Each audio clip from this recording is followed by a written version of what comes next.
It is hour number 2. Welcome in. Another great crowd is assembling here on the Taco Terrace. You better get here in a hurry. The seats are filling up pretty quick. So we appreciate everybody stopping by and seeing us.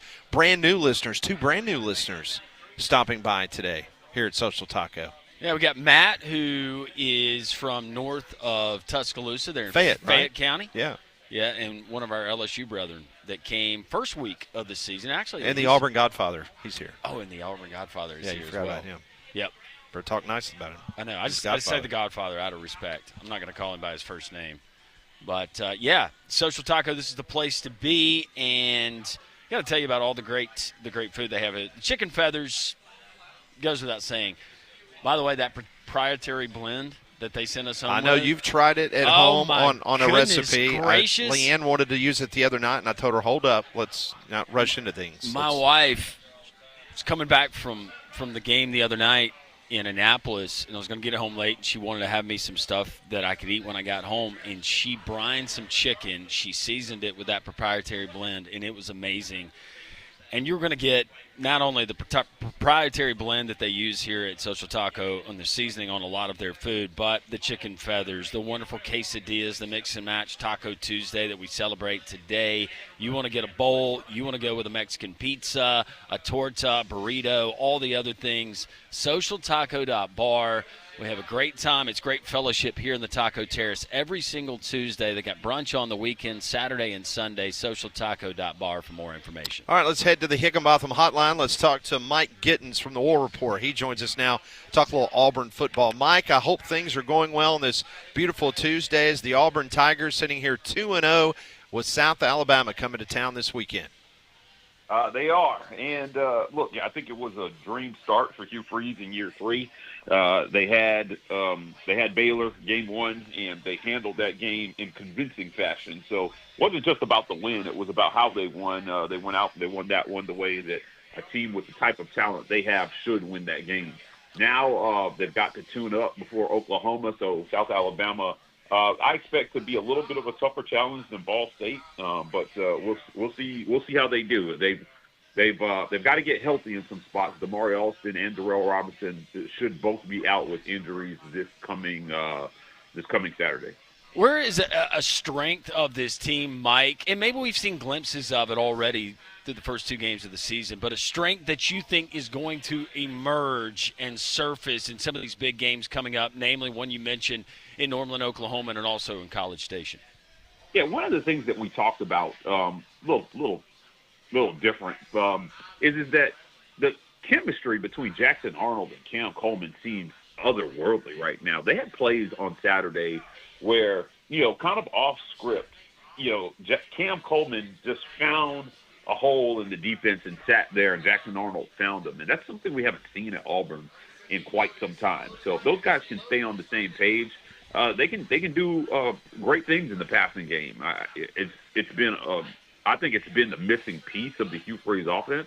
But to run for over 300 yards in game 1 as a team, and then have the ability to be able to pass the ball at the level that they can with Jackson Arnold and Cam Coleman and those guys. I mean, those are 2 5-star guys, man, playing ball with each other. I think fans should be excited by that. In regards to Jackson Arnold, it goes without saying that he was one of the most coveted pieces in the transfer portal from a quarterback standpoint, either him or John Mateer. Mateer's had a really good start at Oklahoma. Likewise, so has Jackson Arnold. What has surprised you the most, what he did at Baylor running the football or his efficiency throwing it against Ball State? I think that it's got to be running the football. And, look, we knew Jackson Arnold was a good athlete, but, to take over a game like that, to lead not only Auburn but the SEC in rushing after week 1 is definitely an accomplishment. And so Auburn will continue to rely on his legs moving forward. Look, his athleticism makes defenses play you 11 on 11, and when you have the type of athletes that Auburn has, who are you going to double, man? Who are you going to team up on? Because if Jackson Arnold is seeing the field, then somebody's going to be open and somebody's going to score big. Mike, how impressed have you been with DJ Durkin, this defensive line, we knew about some of the edge guys in Keldrick Falk, but some of the younger guys had Jared Smith, a former 5-star from here in Birmingham, Thompson and Spain Park, respectively. He gets his first sack the other night. It just seems like every time you turn around, they're sending in a new wave of players, and albeit it was against Ball State, but not missing a beat. Yeah, look, DJ Durkin, this is what we expect from his defense. Auburn made him the second highest paid assistant in this offseason for a reason. And it's because of what we're seeing right now that I expect this defense to continue to get after it. Besides that, let me tell you, I don't know if you guys saw Sylvester Smith Saturday night, but good God, he was all over the place. Just laying the wood on everybody. And so they're not only playing smart, but they're playing with an edge. They're playing with attitude. That's DJ Durkin's defense, man. I've talked to those defensive guys, and they've talked about how organized and meticulous he is. So it's good to see that pay off on the field for those guys. Mike Gittens joins us from the War Report, joins us on the Higginbotham Hotline. All right, Mike, let's talk about the offensive line. This was supposed to be one of the strengths of this football team this year, one of the deepest that we've seen in quite some time. Impressive against Baylor. They were able to push those guys, be able to establish the running game. But it was interesting that Ball State found a few times and ways to get in the backfield and get a few sacks against the Auburn offensive line.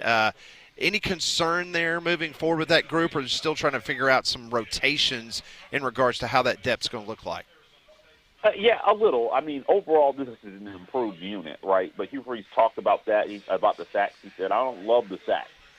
So that's something that they're going to have to continue to take a look at.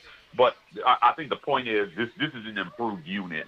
And when you have your quarterback, and your quarterback is decisive and he makes decisive decisions with the football, it covers your offensive line some guys. So, you're not sitting there having to block for 4 or 5 seconds on the regular. If you're Jackson, if you're the line with Jackson Arnold back there, he's either going to find a receiver or he's going to take off running. So they just need to continue to develop, watch the film. They still got time to improve, but this definitely is an improved unit.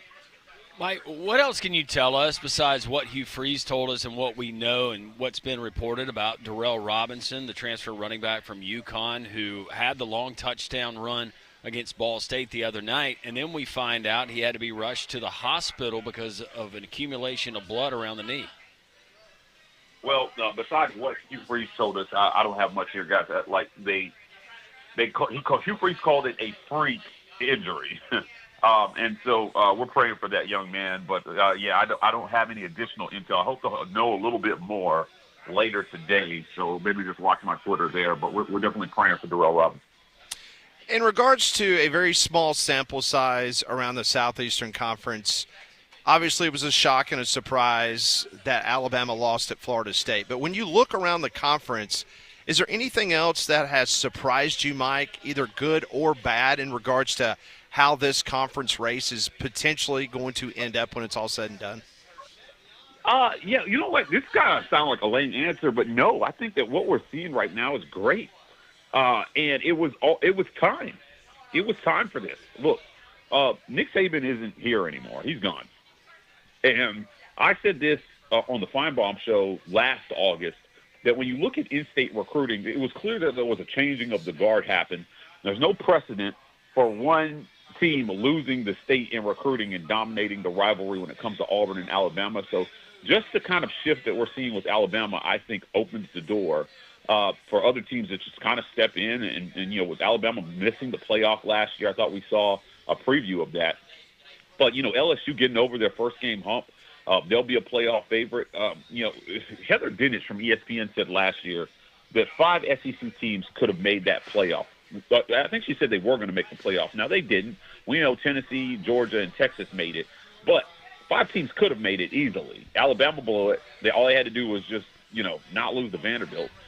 Ole Miss, probably the most egregious offender, they blew it. And if Lane Kiffin can't do it with the best quarterback in the conference, in Jackson Dart, and that defense, I don't know when he's going to do it. So, if they won 10 games and just don't lose to Kentucky, they're in. Right? Missouri should have made it. They came up short. South Carolina came up a game short. I think the precedent has been set. If you win 9 wins, you're going to be outside looking in when playoff selection time comes. So Nothing really surprises me anymore about the SEC. All the talk about it being top heavy, it's still the most competitive conference in college football. The best athletes, the best coaches, the best fan bases. And now it's just time for somebody else to kind of rise to the tier of that top four, because I expect that top four moving forward to make the playoff every year. So far, has this Auburn team met your expectations or exceeded your expectations? I think they've exceeded my expectations, but it's important to note that for most interested onlookers, the first 2 years they set the bar on the absolute floor. So there was really nowhere to go but up from the first 2 years. I think a lot of people picked Baylor in that game because of what they've done the first couple of years. It was a wait and see. We want to see what they're going to do. What are they going to look like? If Hugh Freeze has been given every single resource he can to go out and get the athletes that he wants, the quarterback that he wants, the guys from the portal that he wants, now he's got to prove that he knows what to do with those guys. And Baylor was a good step in the right direction. A win versus Oklahoma would be nice, but it's not necessary. Auburn just has to win one of their first 3 SEC games at Oklahoma, at Texas A&M, home against Georgia. You're 4-2 headed into mid-October. They see a stretch of football unlike anything I've ever seen on an Auburn schedule, because now that the divisions are gone and there's no more SEC West, it opens Auburn got rid of LSU and Ole Miss guys and picked up Kentucky and Vanderbilt, man. Come on. They've got to win that stretch after Georgia that sees Missouri at home, Arkansas on the road, Kentucky, Vanderbilt, Mercer. They've got to win all those games, man. They've got to win those games, and if they can win all 5 of those, I think come Iron Bowl time, we're talking about an Auburn Tigers, at least a 9-win team, but they might have a chance to not only make the college football playoff, but simultaneously keep Alabama out. Mike, finally, not asking for a prediction, but Auburn's going to take on a South Alabama team. You guard against the look ahead and getting into SEC play. The South Alabama team is not bad. What is your expectation? You don't have to give us a score, but as far as how the game plays out on Saturday. I expect Auburn to win big. I expect something in the area of like 48-7. I think Auburn handles business here, but mostly they just got to stay healthy before Oklahoma. So, if you're Hugh Freeze at this point, I think people know what your team is. You're not too worried about the score, as long as it doesn't stay close enough for them to be in striking distance. And you take care of business and you move on here. I mean, in year 3, the prize has to be higher than a bowl game. It's got to be more than, with all the resources that have been poured into this program, they've got to have their sights set higher than, hey, we won 6 or we won 7 and we're going to a bowl game. No. You went to a bowl game the first year and you blew it versus Maryland. You missed it completely the next year. This year, you need to not only be in contention for the college football playoff, but you need to be ruining some dreams along the way, man. And I think that's what Hugh Freeze is looking to do. Here's Mike Gittens, at Mike Gittens there on X, and he is the co-founder and show host there at The War Report. Mike, we always appreciate the time. Thank you. Let's catch up soon. Thanks, guys. Mike Gittens joining us, as all of our guests do, on the Higginbotham Hotline. You deserve solutions that are built for you. Higginbotham's your one-source solution for insurance, financial, and HR services. When it comes to your roof, you need a company you can trust, a company that will deliver on its promises. And across our neck of the woods here in Birmingham and Central Alabama, that company is Abide Roofing, and their customers agree. Abide is rocking a perfect 5-star rating on Google, and here's what just a few homeowners are saying about Abide Roofing. Abide Roofing is trustworthy, easy to work with. They work hard and have strong values. They're always willing to help, going above and beyond. If you're looking for someone honest, hardworking, reliable, Abide Roofing is your team. They know the industry inside and out. Matter of fact, another customer said they had an employee at their home on Memorial Day morning to repair a leak. That is kind of the commitment you're going to get from Abide Roofing. They put customers first. They believe in honesty, transparency, and follow through. When they give their word, they mean it. For roofing solutions built on trust, quality, outstanding customer care, call the team that gets it done right every single time. I'm a walking example of Abide Roofing and what they did for me in my house, and obviously the materials and everything first hand, first class. Call Abide Roofing 205-941-6223. Visit their website, abideroof.com. That's ABIDE roof.com. That's 205-941-6223. That's Abide Roofing. More three-man front. We're live at Social Taco. Come on by and see us on the Taco Terrace. BB has arrived. Gringo is here. Great crowd. Dave from Hoover just showed up. Matthew's here as well. Names going on and on and on. It's a big crowd. Come by and see us. We got room for you here at Social Taco.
Landrum, this might be a record-setting day here at Social Taco. Once again, we've got another new listener, and he's wearing a Mississippi State shirt. That's Poe. Oh, it's Poe. Okay. That is Poe. He's a big State fan. First time visitor here at the Taco Terrace. But you see what happens? You start winning football games. That's right. I'm seeing Mississippi State shirts. I'm seeing all sorts of paraphernalia being This is worn. the first time in, I think, about 6 years I've seen a Mississippi State fan wearing Mississippi State gear out in public. I mean, Heath Heitch is now wearing, right? Bart Heitch, sorry. Heath Heitch is someone I went to high school with, who's a famed comedian. How's he doing? Heath. Heath's got a fantastic career. How's Bart doing? Bart's doing well. I actually talked to somebody who saw Bart in Starkville on Saturday. Oh, really? Yeah, and they said that Bart seemed to be doing very well. So I love it because we've got guys wearing Birmingham Stallions gear, Auburn gear. I've got Clayton across the street, who's a Mississippi State grad. LSU gear. Yep. BB's wearing her crimson. She's wearing her crimson. Yep. So, who are we missing? Have we had an Ole Miss fan yet? I don't think we have. Damien will be here later. Pat is right next to you, Landon. Well, I'm talking about other than Pat or Damien, whoever he's pulling for that day. So Ole Miss, you're on the clock. We need somebody representing Ole Miss to come up here. Missouri, you're on the clock. Not going to hold my breath on that one. Vanderbilt, bring some brains to the Terrace. I might call Paul's wife, see if she'll stop by. Yeah, that'd be great. She's a Vandy grad. Linda, come on. Yep. Dr. Linda. Yep. Well, we know this time of year you can be very, very busy. You got the kids in sports. You got things going on, tailgates on Saturday. So don't worry about dinner. Let Big Whiskey's help you out because Big Whiskey's is a place for great food of all varieties.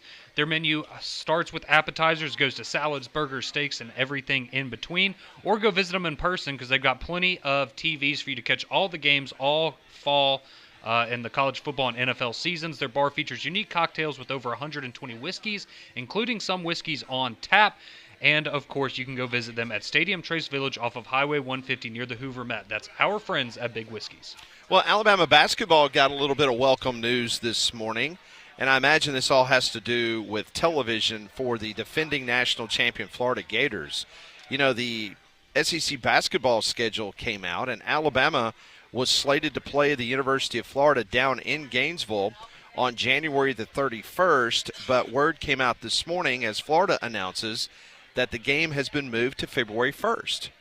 So the Tide will get one additional game. That's going to be a Sunday afternoon game as opposed to a Saturday game. It will be a Sunday game against the Gators down in wonderful Gainesville, Florida. So. Okay. And so then go ahead. No, I was just going to say, and while we're on the subject, Alabama got a big commitment yesterday in four-star forward Chris Washington Jr., 6'8" guard, getting some comparisons maybe to a Brandon Miller type player. So big pickup there for Nate Oates yesterday. Yeah. Very interesting. That would be big. I saw where Caleb Holt, the 5-star, I've called a couple of his state championship games. He was at Buckhorn. I think he is maybe over in the state of Georgia. Yeah, he now. left the state of Alabama. Yeah, but saw where they got a visit confirmed from him, and, man, he, as a sophomore, he looked like he was ready to play at the college level, and I know that his service, I know Auburn and Alabama and a lot of other schools, everybody else, the who's who have been recruiting Caleb Holt. Very much so. Yesterday in Madison, Wisconsin, Luke Fickell, he met with the media. Let's take a listen to a couple of cuts of what he had to say about the Alabama Crimson Tide, including this one about his Badger players being excited to come down to the Deep South. This is one of those ones that I know guys, had circled for many reasons, right? Obviously, the way things went last year, but also for the idea of, like, look, there's nothing more that you want to do as a competitor than be in the, in the biggest games and the biggest competition out there, and to go to Alabama to play in front of that crowd, to go down there to play, in the SEC country. I think that there's not a guy within our program that doesn't say that's one of the reasons why they're here. And so it's only Monday, and we haven't seen what that actually looks like as you go out to practice. But where last week, on a Monday and a Tuesday, there was a coach that was prodding guys and making sure they understood the urgency and the things that we had to be able to do every single day in practice. That won't be the case this week. So that's sometimes the thing about coaching. You kind of recognize when you really got to get the prod out and when you got to kind of, even step back and let these guys kind of be the leaders that they are and be the emotions that they are and have the week that they will. And so this is one of those ones, there's no doubt that these guys are going to be excited about. It's crazy to think that this is the only second time that a Big Ten team has come to Tuscaloosa and played the University of Alabama. It's been crazy. a time that they came to Legion Field. And, it was a situation back in 1990. Penn State came down here, but they were not officially in the Big Ten yet. They actually beat Alabama in that game. But it was 2010 when Joe Paterno brought Penn State to Tuscaloosa to play Nick Saban, and Alabama won that game 24-3. So Wisconsin coming down here, that is a very odd sight. Well, especially from a Big Ten what you team. hope if you're an Alabama fan is Luke Fickell talking about, hey, you guys geared up. Let them be in awe when they come to Tuscaloosa. See, Conrad, I think you would agree. A night game probably would have been better suited to give them the full effect of singing something between the third and fourth quarter. Well, they have to come back for the light show. That's what everybody wants to see, right, in Bryant-Denny Stadium. So I'm very sad that they won't get to experience that. But based on some reports, maybe going to be a little toasty in the second half, so they'll get some of the southern heat and humidity. But no light show, unfortunately, for the Badgers. What quarterback is the expectation, Conrad? Are we talking Danny O'Neal, or are we talking the other guy? Sure. Oh, for Wisconsin, who's going to Yeah. go? I would think it would be Danny O'Neal, but I mean, let's be honest. For them, they're just trying to get out of there with two good legs after last year. Yeah, they went 5-7 last year. Let's hear more from Luke Fickell. Listen to this question in regards to the crowd noise at Bryant-Denny Stadium. Do this week to simulate the stadium environment. I know it's an early game, and they always complain about that down there. But how do you? What do they complain? I didn't know that. They don't like early games. Okay. They get really mad about them. But, Good. Is there anything? I don't you think can they asked simulate us what time we wanted to play, though. Yes. I mean, we're going to play the music. We'll be prepared better than we were last year when we went to Iowa. That's what I can truly say. And that might have been one of those ones that, I don't say it caught you off guard, but it was maybe even louder than what we had expected. And I know that we had a plan going in there. It was more of a third down plan. It wasn't a first and second down plan, but then we had to adjust. It was one of those things, that we'll never be in that position again. So all week we'll be, going with some different cadence things and put a little bit more on the guys up front to make sure we're all on the same page. We started that last night in our Sunday practice. Can you really get the noise as loud as it's going to be on Saturday? I don't think we can, but we'll surely try. And, I blame Wisconsin because Wisconsin's not any better than what they are. That's why the game's at 11 a.m. Well, they're used to that in Big Ten country, right? That's what I was about to Those say. 11 a.m. kickoffs. This is home territory for them. And I know it's changed a lot, but the main reason why Big Ten games used to always be early in the day? This is a fact. Most Big Ten stadiums did not have lights. Yeah. Now, that has changed over the course of the last 10-plus years. But and not to mention the fact you get later in the season, you don't want to play a late afternoon game in the freezing cold in the Big Ten. Just from a travel aspect, if I'm with the team, if I'm traveling to a game to work a game, you're coming from Madison, Wisconsin to Tuscaloosa, give me the early game. Let's kick that thing at 10:30 a.m. Yeah, no doubt. Because that makes for some long days and getting home. Well, we still don't know if Ryan Williams is going to play. He's still in concussion protocol. As you heard Charlie Potter last hour, he was telling us that he went through warm-ups last week but did not play. Let's listen to this question to Luke Fickell in regards to preparing against Ryan Williams. When you face a receiver like Ryan Williams, just what does he do to a defense? Just you see the talent and the speed and everything, but what's he do to a defense when you're trying to cover a guy like that? Oh, it's a hard look to simulate. Let's just start there, because it's not like you've got a bunch of those guys that we can put in there to say, hey, we're gonna simulate the speed. But his versatility, I think the way they move him around is where even seeing the growth from last year to game one. Again, we got to prepare like he's going to be there. I would assume that he's going to be there, but also you can put too much of a focus on things like that too. So I think there's a balance. It's not like the other guys are guys that you don't have to worry about, or guys you wouldn't like to some way somehow double cover or have some in and outs on. So I think you got to be able to do the things that you do, but you got to also be aware of the different things that in particular he brings. That is Luke Fickell as his team prepares to come south, taking on the Alabama Crimson Tide. He is seeking his first ever ranked win as the head coach at Wisconsin. He's never had one.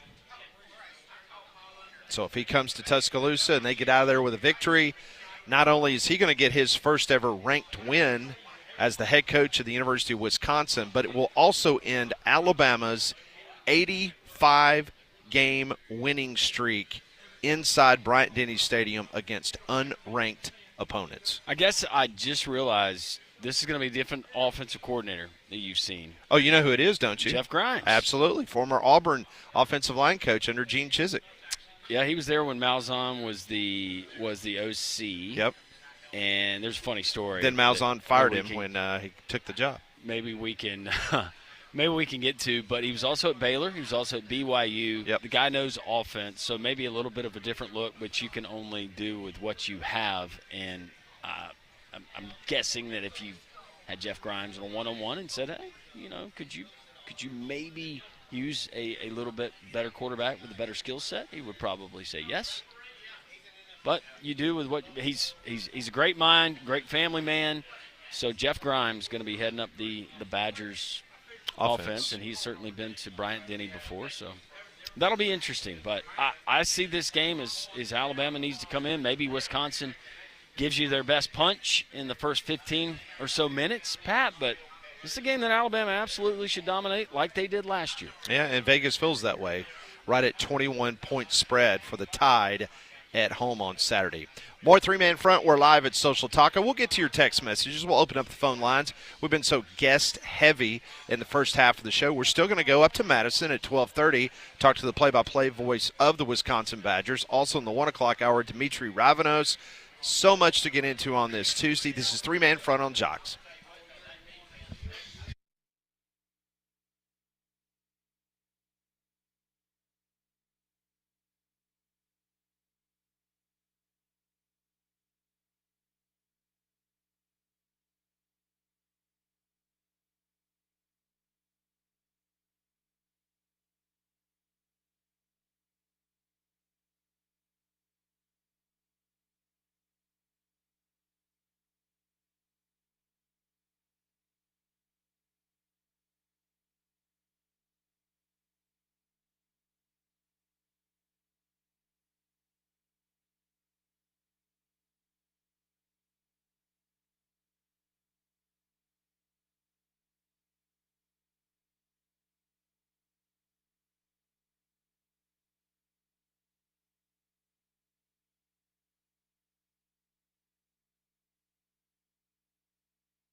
It is 11:34 here on Jocks. We welcome your calls at 1-800-239-WJOX.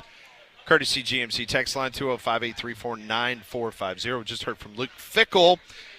I don't know what was going on with Steve Sarkisian yesterday, Landrum. Take a listen to this odd answer to this question about Arch Manning. Arch Manning seemed to be having some throwing pains by the According to fourth quarter. who? Arch? Arch said that to you? No. Oh, according to who? It just looked like he was. He doesn't have any. Is there an explanation to why he was? It looked like that. I don't know. I've never filmed any of you guys when you're using the bathroom, so I don't know what faces you make when you're doing that. That would be weird if you were, Coach. Just never heard that. I'm sorry, that's such a douchey answer in my opinion. It is. I mean, to anybody that watched that game, he was visibly grimacing. in pain. Yes. All you have to do if you're Sark is say, yeah, he was a little banged up, just like everyone is after a couple games, but it's not going to be an issue. He's going to be out there on Saturday, and we're moving on. But no, you have to be combative because somebody asks a legitimate question about your precious quarterback who hasn't been very good to start the season. Well, but you know let's why? protect him. You know why? Because I think that Sark has serious internal concerns about his team. I would agree with that. Let's hear that one more time, Conrad. One more time. Listen to this bizarre answer in regards to Arch Manning's health. Arch Manning seemed to be having some throwing pains by the According to fourth who? quarter. Arch? Arch said that to you? No. Oh, according to who? It just looked like he was. He doesn't have any. Is there an explanation to why he was? It looked like that. I don't know. I've never filmed any of you guys when you're using the bathroom, so I don't know what faces you make when you're doing that. Well, it just depends on what's going on in there, Coach. Sometimes probably no facial expression. Sometimes there could be a grimace. Well, and if you watched one of relief. If you watched his press conference too, he had this he was so proud of that line. You could tell that he was like, that was gold right there. You think he thought about what he was going to be asked, and hey, if somebody asked, they're going to ask me about Arch, I'm gonna come back with this line. There's no way he came up with that on the spot. No way. I agree. That's just not. But I'm with you, Landrum, right? The only reason that you would have that kind of response is if maybe you're not feeling as confident now as you were 2 weeks ago about your team. It's just. I agree with you, Conrad. He very easily could have just said, look, he's a quarterback. We play big boy football. It's a rough game. Okay. Yeah, maybe he was feeling a little something, but okay, whatever. But to go that line of, well, who told you that? Well, I mean, look at the video, Coach. He's grimacing. Something's wrong. And then all of a sudden he goes the route of being in your bathroom and taping you as you're using the facilities. That's just weird. It is weird. It took me back to SEC media days and some fun that we were having as we were set up. With Kirby Smart and the state trooper in the bathroom? Yeah. That's good stuff. Texas is going to be an interesting story to continue to follow because I don't know what to make of Georgia yet. Right? Not really sure. Oklahoma right now, I would give them more than a fighting chance to win that battle. Yeah. In the showdown, whatever they call, scuttlebutt that they do there, whatever the politically correct name is. But we've thrown out the political correctness. Remember, we said we're so going it's Cleveland the Indians. It's we're the going Red River Washington. Shootout. Yeah, the Red. Civil War is Oregon State. Yeah. Okay. We're making college football great again. That's text line is open 205-834-9450. And this one rolling in. Going back to Ryan Williams. Since the first month of last season, R. Williams has not done very much. Why such a huge fall off? Any ideas? That text from one of our great listeners. So he didn't play last week, but the 10 previous games that he has played in, Conrad, he has yet to get 100 yards receiving. Do you have a theory why? Do you have a theory why? I mean, I think part of it is right. People figure out how to game plan and kind of take him away and eliminate him from the offense at times. I do think it'll be interesting now that Jeremy Bernard for the last 2 weeks has looked like one of the best receivers in the country, in my opinion. Does that kind of take a little bit of the pressure off of Ryan Williams and give him more maybe one-on-one looks on the outside? So it's going to be interesting to see how they move him around, but certainly he hasn't lived up to the hype after the Georgia game. And look, he's a very talented player, right? You don't make the plays he made the first half of last season without having some sort of talent, but maybe just needed to put on a little more weight, get a little more physical, and guys, just figuring out ways to take him out of the game plan for Alabama. Are we going to count the catch that wasn't counted in the Oklahoma game that you attended? No, unfortunately not. That would have been one of the best catches I've ever seen in my life, though. And another text on Ryan Williams. He's only had a good half of one season. What has he done since then? It's starting to feel like he's overrated. Well, according to On3, he's the second highest paid wide receiver in college football this year. $1.8 million. North of $1.8 million. Someone adding that Jalen Milroe was the reason for Ryan's struggles. Well, Jalen Milroe wasn't out there against Florida State, unfortunately. Those were just dropped passes. How much stock should we put in these early season success stories that were terrible last year? FSU, Auburn, Mississippi State. I'd say all three of those teams are better. How much stock? What are you talking about? You talking about college football playoff? 9 wins? I could see Auburn getting to 9. I see FSU getting to 9. Mississippi State, I can see them going to a bowl. But still a lot of football left and a lot of good teams that they're going to have to beat. And again, restate it, can't state it enough. It is hard to win a college football game, especially these days. Doesn't matter who you're playing. And you're about to get into the meat of your SEC schedule. And the proof will be in the pudding.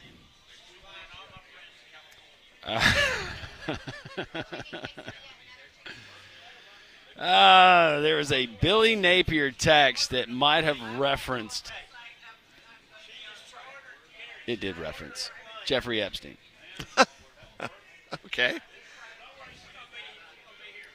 Conrad wants to try to take that somewhere he's welcome to. Did he sign the birthday letter too? Is that what it is? Darren from Tennessee asked which coach in the SEC is the best motivator. Oh, I would have to put Kirby pretty high up there.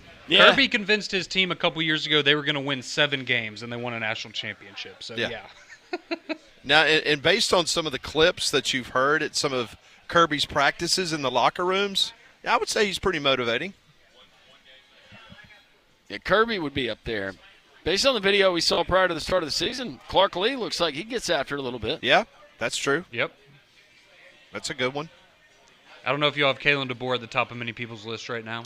Now, I would say that he and Billy Napier. Well, I don't think Hugh Freeze jumps out at the top of my list is a guy that goes in there and makes you want to run through a wall. I'll tell you what. I mean, DJ Durkin does. And I'm sure the language that you hear in one of Brian Kelly's locker rooms is probably pretty interesting.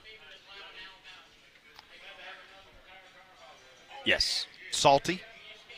Just a little bit. Mark in Homewood, let's not sugarcoat. Ryan Williams paints his nails and carries a teddy bear. Saw a guy that was afraid of contact. Definitely overrated. Thank you, Mark, for the text. So where do you currently stand, Conrad? Do you think right now that Ryan Williams has been overrated at Alabama? Do you think he's worth the $1.8 million or north of that he's being paid? When you just look at his stat lines, no. Now, some people might say the Georgia win last year is worth $1.8 million, and maybe it was. I don't know if it is since you didn't make the playoff last year. But, no, I mean, I don't think there's any way you can say he hasn't been overrated. But I also think, yes, we can talk about the teddy bear. We can talk about the fingernails, all this and whatever. And that's fair if that's your opinion of it. It's frustrating that he hasn't lived up to expectations so far. I don't think that this is a guy that we're just going to forget about at the end of the year. I think that Ryan Williams is a very talented player, and I think that you're going to start to see him play like that. Now, does that mean he's going to be on the scale of a Jeremiah Smith? No, maybe not, but I think he will still be a very valuable member of that offense. Conrad, do you think he does his toes too, or just his fingers? I think just the fingers. Okay. This rolling in, Tennessee wins by 10 over Georgia. Gavin, a big Georgia fan, chimes in. We'll find out all we need to know about the Dogs come 2:30 Saturday. That is correct. I just have this weird feeling, and maybe there are problems with the offense, but I feel like Georgia and Kirby have kept it as vanilla as they possibly can the first 2 weeks, and you're going to see a much different Georgia team this weekend and against Alabama in a couple weeks. Ken weighs in. If Georgia doesn't have the goal line implosion last week, the spread would be 9 to 10 points. Public bettors are easily swayed. Check the number of ticks, and you can determine sharks or shark lunch. Thank you, Ken. You agree with that? I do. Auburn has production goals in NIL deals. They get more per production goal. That's smart. Absolutely. That's how the NFL does it. Incentivize them. Instead of giving them a crazy base salary, say, okay, look. If SEC head coaches would start adopting that. Better believe it. I think administrators across the league would love it. But it's not going to happen as long as one Jimmy Sexton is representing them. Yep. We will continue with your text messages. Next hour, we will go to Madison, Wisconsin, and talk to the play-by-play voice of the Wisconsin Badgers. We're live at Social Taco. Come on by and see us. Got a couple more seats available here on the Taco Terrace. Come on by and enjoy a great lunch. Even outside, the outside seating area is pretty packed as well. So a beautiful day, great food. Come on by and see us. This is Jock's Three-Man Front.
11:49. We're live at Social Taco.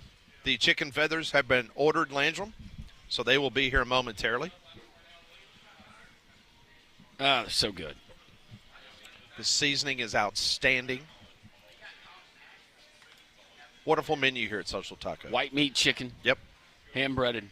Deep fried to perfection. Are they already out? Oh, is they that are what she's out. bringing? Ah, there they are right there. She's what's she doing? She's thinking about it.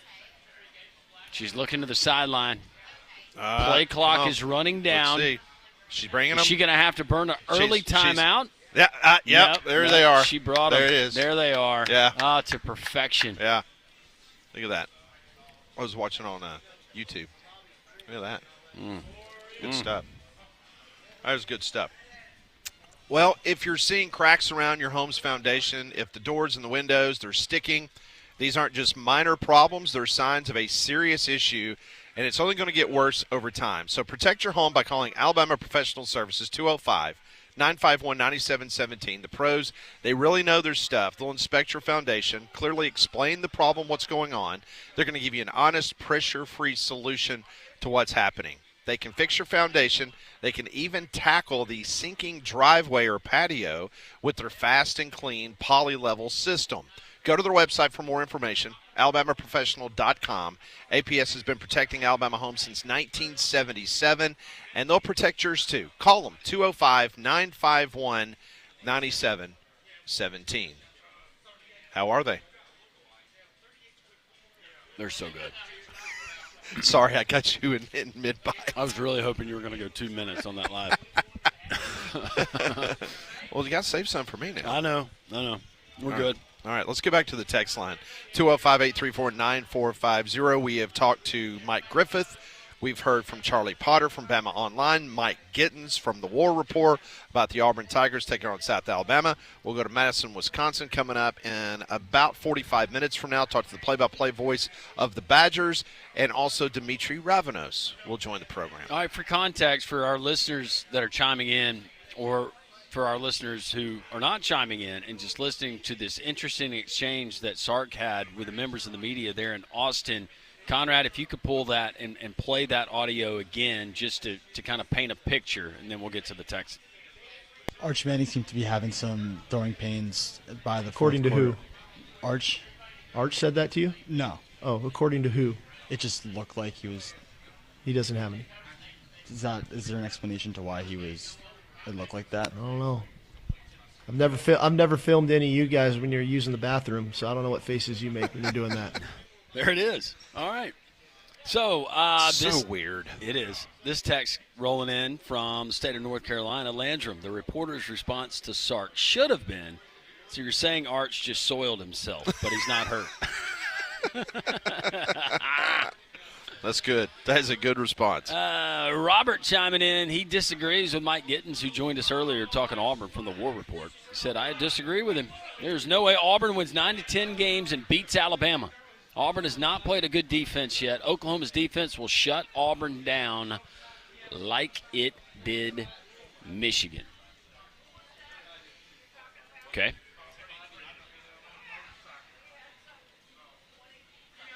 Drew from Troy. Do y'all think Jeremiah Smith has the same stats if he played in the SEC? If not, how much of a drop-off? I mean, he's good. I know I always kind of make fun of him, but I mean, he would be just as good in the SEC. Absolutely. Maybe better. He might get more targets in the SEC. That he may. I know one thing, he would have a collection of better quarterbacks that he could choose to go and pick and play with. Oh, yeah, imagine if you had a guy like that at LSU with Garrett Nussmeier or something like that. Woo!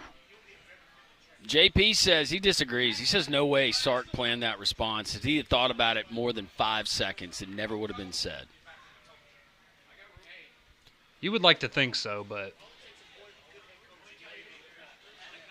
I mean, how does an individual's mind go there about watching somebody use the bathroom?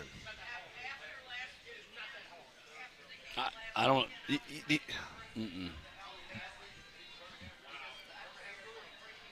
And we're all guilty, and I especially, of going to weird places. But you're not going to weird places in in a No. public setting Why in don't front you of. just say Arch is fine? He's going to be good. Football's a tough sport. We get banged up out there, But see, when especially you- at the quarterback position. When you're so defensive about that, then you have to wonder if he's really. I mean, Yeah. if there's something really wrong with him. Yeah. And you get What if he had just smiled and said, "Arch is fine," but instead, Arch is fine. He goes down this whole road of who told you that? Oh, did you hear that from Did Arch? he tell you that? Yeah. Oh, it looks like you're trying to cover. Do you want me to something up. film you while you're taking a deuce? How much money? Hey, he does have an assistant coach that's got a significant other that has a pet pole monkey. Pole monkey. So just Just saying. It's pole monkey season. We're going to have the haunted house getting set up That's here right. pretty soon. Better be careful if you go over there, kids. Got to be careful. Obey the posted signs.